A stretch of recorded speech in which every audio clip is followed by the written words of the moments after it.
The Detroit Red Wings are officially eliminated from playoff contention for the 10th straight season in a row. Another disappointing season for Hockeytown, USA, as they fall short of their goal of making the playoffs. They had previously made the playoffs 25 consecutive seasons, and now they've gone a decade without playoff hockey in Detroit. Let's break down what went wrong for the Red Wings. Well, for most of the season, Detroit was in the playoffs.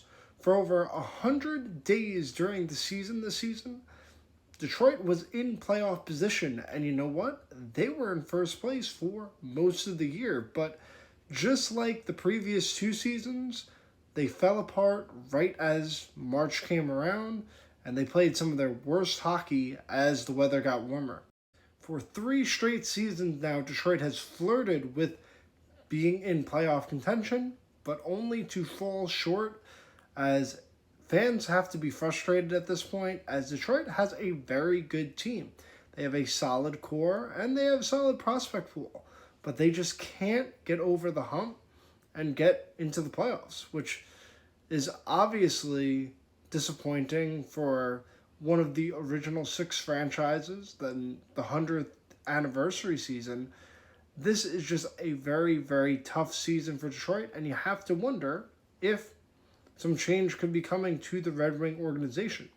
The name that you have to think of when you think of change for Detroit has to be Steve Yzerman. Obviously, a hometown guy playing in Detroit, one of the best hockey players to put on a Red Wing uniform. Also a fantastic general manager for Tampa Bay that helped bring 2 Stanley Cups to Tampa Bay this decade. He built those teams, and he built a very solid roster for Detroit where they didn't have much going for them in terms of prospect pool. He built a very solid team, just not quite enough to get over the hump for the playoffs. Now, in the previous 2 seasons, Detroit did nothing at the trade deadline, and their captain Dylan Larkin was not happy during exit interviews, especially last season, that they didn't make a push for the playoffs. But this season, they did. They acquired Justin Falk from St. Louis for a 1st and a 3rd round pick. Red Wings acquiring Justin Falk at the deadline was really a win-now move. Obviously, when you trade a 1st round pick, you expect to make the playoffs, and they didn't. So that 1st round pick will now fall in the top 16.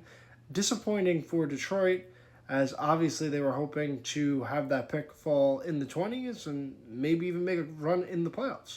It'll be an interesting offseason for Detroit to see what they do, because they need to do something real quick. Over a decade now without playoff hockey, they are feeling the pressure to make a big splash via either trade or signing in the offseason. Maybe they have to dip into that prospect pool, but the fans are getting impatient, as well they should be. This original 6 franchise has a storied history, and they need to get in the playoffs sooner rather than later.